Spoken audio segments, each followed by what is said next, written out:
Почитувани пратеници, почитувана македонска јавност, почитувам председателя, иако редот на нештата и праксата налага кога има интерпелација, заменикот председател да ја води седницата, затоа што аргументите ми се насочени против вас и би било во ред да ве гледам. Меѓутоа, наученивме ние на непринципиелности под оваа власт, така што преминувам веднаш на предметот на дискусија, без да ја докажувам неговата важност, затоа што во меѓувреме ние интерпелацијата ја темелевме на 7 основи, односно на 7 точки, вие сторивте уште 3-4 скандала, но за ова свадба на Косово, за пеењето шота на 2 август ќе оставиме да зборува можеби недокваканиот Мицкоски, кој што ја оцени оваа уставна интерпелација како глупава. Глупава, не глупава, ние планираме и да објавиме во некој правен часопис, како што беше она во Колумбија Юниверзити, кога ја објавија за председателката на Уставен суд, за да учениците, тоа студентите по право, учат како не треба. Првата точка, која сама по себе е доволна за гласање на оваа интерпелација, е повреда на начелото на секуларност. Многу важна и досега необработена, затоа што сме немале таква пракса. Вие за прв пат, без преседан, собранието го направивте центар на антисекуларни активности. Знаејќи го ВМРО-вскиот мајмунџила, кој чекував сега во ваша одбрана и апологија да речат дека можеби е дојдено времето како демохристијани и вие како приврзаници на таа прорелигиска струја, можеби во собраниево да имаме една соба за крштевки и за сунети, па така да биде мултикулти ова општество, тотално во ваш стил, десничарски. Првата повреда е на членот 19, председател од Уставот од 1991 година, кој што вели дека Македонската православна црква, како и Исламската верска заедница, Католичката црква, Евангелско-методистичката, Еврејската заедница и другите верски заедници и религиозни групи се одвоени од државата и се еднакви пред законот. Ова одвоени од државата го акцентирам, затоа што токму тоа вие го прекршивте. Исто така, амандманот 7, кој е практично истиот, ова што го прочитав, од 2001 година. Впрочем, вие го прекршивте едно важно начело или доктрина на јавното право на секоја цивилизирана држава, а тоа е доктрината на лаичка држава, која вели дека религиските чувства се тоа, чувства, односно тоа се рес привата, тоа се длабоко интимни, длабоко лични работи и како што има плурализам на вери во овој, практично и во целиот Балкан, па и во цела Европа и во целиот свет, ако сакате, освен онаму каде што има државни религии, така има и плурализам на невери, односно луѓето можат и да не припаѓаат на ниту една вера и затоа ние немаме официјална религија и затоа јас често знам да искоментирам и да isпротестирам тоа што тука ги каниме нашите верски поглавици со мантии, со одежди да ни доаѓаат, тоа е непоимливо во една секуларна држава. Значи, доктрината на лаичка држава е погазена. Второто што е погазено е судската пракса на Уставниот суд на Република Македонија. Ако се сеќавате, во време на Груевски, кога се обиде да воведе веронаука, тоа беше периодот 2009-2010 година, Уставниот суд за прв пат се произнесе по ова важно уставно начело и го воведе како опинио јурис, како едно правно мислење, принципот на републиканска неутралност, односно одвоеност на верските прашања и правото на човекот да не исповеда никаква конфесија и без никакво мешање од државата. Јас ги прибавив овие одлуки, еве како резонира нашиот Уставен суд. Практично ова е и извор на нашето право. Вели слободата на вероисповеста нужно во себе ги содржи принципите дека секој има слобода, без влијание од никого и без никакво инволвирање на државата, а вие сте репрезент на државата, да го определи своето верско уверување, да прифати или да не прифати одредена вера или да прифати друга вера, да ја промени претходната, воопшто да не прифати никаква вера, да ја исповеда или да не ја исповеда својата вера, да учествува или да не учествува во верски обреди. И сега многу битно, државата во тој контекст од своја страна, согласно принципот на одвоеност на верските прашања, мора да ја задржи својата неутралност и не смее да се меша во сензитивните религиски прашања, да го поттикнува определувањето за определена вера или за верата воопшто, ниту пак да наметнува верски конформизам или да бара спроведување на верски активности како општествено пожелно поведение. Токму тоа вие го направивте.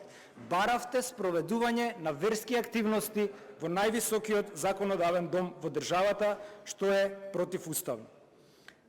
Третиот аргумент за повреда на секуларизмот е една битна одлука, тоест пресуда на Европскиот суд за човекови права при Советот на Европа во Страсбург, чија што юриспруденција и јудикатура исто така е извор на нашето домашно право. Тоа е пресудата Рафак против Турција од 2003 година. Нешто слично, каде што овој суд, судот во Страсбург, вели дека религиозниот фундаментализам и наметнувањето догматски вредности е антипод на демократијата во параграф 71 и е опасно за јавниот поредок во параграф 77. Може би од ваша страна е невидливо, меѓутоа од наша страна можеме и да резонираме дека вие направивте во ова мултиконфесионално општество и верска дискриминација, затоа што присутните во салата Борис Трајковски практично де факто ги принудивте да учествуваат во религиозен ритуал во кој што тие можеби и не сакале да учествуваат. Еве како резонира судот во Страсбург. Вели: државата мора да биде непристрасен гарант на практикување различни вери и убедувања, што представува еден од основните темели на демократијата, за да може да обезбеди мирна коегзистенција и толеранција меѓу луѓето со различни уверувања. Заштитата на лаицитетот е суштински принцип од кој зависи опстанокот на современите цивилизирани демократски европски општества, тоест лаицитетот го затвара исламот и другите вери исклучиво во сферата на приватната религиозна практика. Никој нема против. Вие кои се чувствувате како христијани да се практикувате обреди, вие кои се чувствувате како муслимани да се практикувате обреди, некој кој се чувствува како будист да се практикува обреди, меѓутоа, во јавна институција, согласно нашиот устав, согласно судската пракса на Уставниот суд, согласно юриспруденцијата на Страсбург, тоа е недопустливо. Понатаму што прекршивте? Се спуштаме едно ниво подолу, го прекршивте посебниот закон за правната положба на црква, верска заедница и религиозна група, кој што како лекс специјалис е донесен во 2007 година и кој што стипулира дека религиозен култ се врши исклучиво во верски објект, а такво собранието не е. Членот 4 и членот 18 велат вака: богослужба, молитва и други манифестации на верата во верски објект може да организира и да врши верски службеник од црква, верска заедница и религиозна група или со нивна дозвола. Невладините организации се по друг закон и тие не се никакви верски заедници. Религиозниот култ, продолжува законот, се врши во верски објекти, како храм, џамија, молитвен дом, синагога, на гробишта или во други простории на црква, верска заедница или религиозна група. Такво собранието не е. Верското убедување не го ослободува граѓанинот од обврската што како граѓанин ја има спрема уставот, законите и другите прописи. Од тука и вие како претседател сте обврзани со секуларните закони на државата. И последно, и можеби до сега непроблематизирано, е тоа што тие припадници на наводно NGO секторот носеа религиска облека во собранието, односно хиджаб или зар и фередже, посебно ова Мерсиха Смаиловиќ, која што е мощна контроверзна личност. Еве да кажам дека таа беше хушкачот против заканите од исламисти на моето лично семејство, заедно со незиниот сопруг, кој е поврзан со тие радикални структури. И еве што вели член 1 од Законот за забрана да се носи зар и фередже од 51 година, кој што согласно Уставниот закон во член 5 е преземен како републички пропис и пропишува дури и кривична одговорност. По сеопшто барање на широките народни маси, да се отклони вековниот знак на подчинетост и културна заостанатост на жената муслиманка и да й се обезбеди полна рамноправност и широко учество во општествениот, културниот и стопанскиот живот на земјата, се забранува носењето зари фередже и секое покривање на лицето на жените. Оваа Мерсиха Смаиловиќ беше единствената социјалдемократка во светот кој што во времето на Зоран Заев држеше пресконференции со хиджаб. Основата на секое левичарско движење и на секое социјалдемократско, социјалистичко, комунистичко, анархистичко, сите од левиот спектар движења е жената, па и феминизмот да биде не забулена, туку одбулена. Од тука, затоа и нашите прогресивни власти во времето на Југославија, тргнувајќи против оваа културна заостанатост, како што ја наведуваат во законот, тие тоа го пропагираат. Со ова завршувам со првата точка и преостанатата половина од говорот ќе ја посветам на останатите 6 точки. Второто е дипломатското правило, односно прекршувањето на обезбедувањето вип личности, кој што во месец август, значи за разлика од Талат Џафери, кој што беше мастер, он беше мајстор за скандали, вие го надминавте практично во 100 дена, направивте рафал од скандали и станавте можеби велемајстор.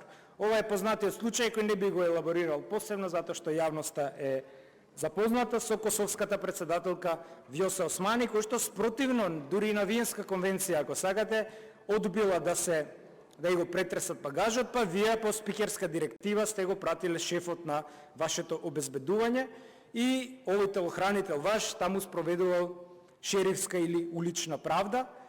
И баш ми се убави сега, прекрасни ми се овие аргументи на ДПМН, да ги слушаме денеска како ќе ве бранат за репетирањето пиштол на меѓународни. Ако може само да го употребуваме целото име на политичките партии согласно деловникот. По презиме ве викам ја, почитуван заменик председател. Третото е македонскиот јазик, многу суштествена тема за кој што повеќе ќе зборуваат моите колеги од левица. Имено одсвечената изјава од конститутивната седница во мај наваму, вие го прекршувате перманентно деловникот во делот на употреба на македонскиот јазик, затоа што тој не познава давање заклетва на друг јазик освен на македонскиот. Следно личното име кое што намерно не го транскрибирате на македонски јазик, согласно и новиот па и стариот закон, ако сакате, се што е напишано на албански треба да се преведе на македонски, вие името не си го преведувате, го оставате со латиница, официјално е кириличното писмо службено кај нас, ви се допаѓало тоа или не. И третото е кирилското писмо, односно двојазичноста која што ја воспостави Талат Џафери и за која што тогаш заедно со ДПМН протестиравме, но сега ДПМН се легнаа на брашното. Значи, ако може само да согласно регистарот на политички партии да ги користиме и личните имења и имењата на политичките партии. Благодарам. Се извинувам, не ме прекинувајте, ве замолувам, јас имам слобода на говор, ниту е навредливо да ви кажам ДПМН, така што ВМРО ДПМН е мој избор е како ќе ве ословувам. Значи, амандманот 5 од Уставот од 2001 година и Законот за употреба на македонскиот јазик, ќе ви цитирам само, вели на целата територија на Република Македонија и во нејзините меѓународни односи службен јазик е македонскиот и неговото кирилско писмо. Македонскиот јазик не се пишува на латиница. Употребата на македонскиот јазик како службен е право и должност на граѓаните на Република Македонија. Правилната употреба на македонскиот стандарден јазик и неговото кирилско писмо во законодавната, во судската и во извршната власт се стипулирани со императивна законска одредба, односно ние правниците тоа го викаме ius cogens. Тоа нема ви се допаѓало вас или не. Тоа е законот и така треба да се применува, а она што е контроверзно е доставувањето, тоест истиснувањето свесно на македонскиот јазик, кое што оди до таму што вие практично како да сме во некаква федерација со повеќе службени јазици, ни го доставувате во 2 колони. Еве ќе го цитирам членот од деловникот, вели пратеник, избран или именуван функционер кој зборува јазик различен од македонскиот, а кој го зборуваат најмалку 20% од граѓаните, материјалите навремено ги добива и на неговиот јазик. Тоа значи ние кои не сме во тоа малцинство од 20%, не смеете материјалите да ни ги доставувате на друг јазик освен на македонскиот јазик. Следното е повредата на државните инсигнии, за кои што никој не се замара, а тоа е законот за употреба на грбот, знамето и химната, пракса која што ја воведе Заев заедно со ДУИ и која што остана за време на вашата коалиција. Ова е системски закон кој се носи со двотретинско мнозинство и вели дека на објектот на собранието се истакнува само и исклучиво македонското знаме, затоа што тоа е суверенитетот на државата, секое друго знаме значи поделен суверенитет. Од тука знамењата на НАТО, не постои членка на НАТО која што во пленарна сала има знаме на НАТО, исто така и знамето на Европската унија е одвишок, тоа може да стои, како што стојат по другите членки, затоа што тоа е тип на некоја си конфедерација, но само откако ние ќе станеме полноправни членки на Европската унија. Можеби, заедно со вашиот коалиционен партнер, бидејќи одите на баци рака на калето, да ставите едно американско знаме, па да се знае кој е стопан во оваа држава, дури и на такво символичко ниво. Петата точка е инкомпатибилноста на функциите, кога на Талат Џафери му овозможивте 1 месец, 2 месеца, колку да биде и премиер и пратеник. Вашата одбрана беше дека така било. Тоа не е никаква одбрана, ако имало некаква пракса, праксата не е извор на правото, извор на правото се законите. Вие прекршивте покрај Уставот дури 4 закони, кои што изрично, да не ги цитирам, бидејќи се јасни, нема што да се толкува. Тоа е Законот за спречување на корупција и суди на интереси, Законот за собранието, Законот за пратениците и Изборниот законник. Сите наведуваат одредба дека не може да се биде во исто време и премиер и пратеник, а Талја дојде, си кажа дека ја нема да идам, дечки, ама ќе бидам во исто време. Како бе така? Вие што сакате, така си толкувате. Се знае како оди процедурата. Дури и укажувањето на Државната антикорупцијска комисија не го земавте во предвид. Шестата точка е антинепотизмот, кога приватните интереси превагнаа пред јавните интереси, кога со вашата сопруга ја земавте во непотребната, според нас, паралелна делегација од 6 лица, која кошташе државата скоро 18.000 евра во Вашингтон, затоа што ние веќе имавме делегација таму. Јас се обидов да ве оправдам и да не испаднам неаргументирано на говорница, но не постои таков закон кој што на сопруга на спикер дава протоколарни ингеренции, како што постои, например, како првата дама, во случај да е маж председател, па неговата сопруга и слично, меѓутоа за спикер такво нешто не постои.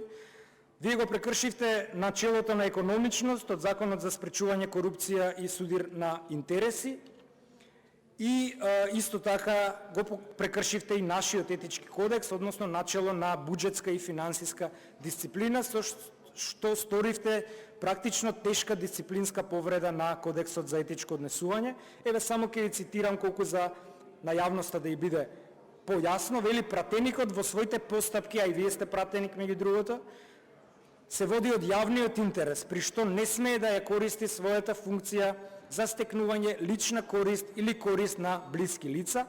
Пратеникот при извршување на функцијата ја почитува буџетската и финансиска дисциплина со цел правилно управување на јавните средства и нема да презема действија за ненаменско трошење на јавните средства. Токму тоа вие го направивте, да не останете покусо на Мицковски, кој што не знам зошто не ве поканил во таа делегација, вие направивте паралелна државна делегација со вам блиски лица. И последно, но не и помалку важно, се перманентното ваше прекршување на нормалната работа, односно на деловникот кој што е практично устав за пратениците. Перманентно роковите за свикување седници се пробиваат, кои што се исто така императивни, без да ја образложите причината за итноста. Проформа се координациите понеделнички, во 10 се договарате на координација, во 12 веќе не важи. Потоа полноќни сеанси се сеќавате кога со ДУИ се договаравте да го донесете законот за министерства во овие кое што бевме. Вие го толкувате постојаното заседание исто како што тоа го правеше Талјат Џафери и мислите дека можете и во 3 часот пополнок да ги свикувате пратениците. И хроничниот проблем со паркингот за пратеници, бидејќи ние сме единствените пратеници кои што стаферите си паркираат на паркинг, а ние еве го некој ВМРО-ски бизнисмен си заградил, тука ќе гради, ќе стави генератори, ќе не рокне некој ден, ќе летнеме прекрасно сите во воздух и вие мува не ве лази. Значи има прстени на безбедност во секоја нормална држава околу ваков стратешки објект. Свадбата, реков, ќе му оставиме на недоветниот Мицкоски и ќе завршам со еден цитат на Русо, вели: кога државата пропаѓа, на преварантите и на политичарите им гарантира неказнивост за множеството нивни престапи. Ќе видиме дали овие пратеници на ДПМН ќе ви овозможат денеска неказнивост и како ВМРО ДПМН. престапи. Ви благодарам.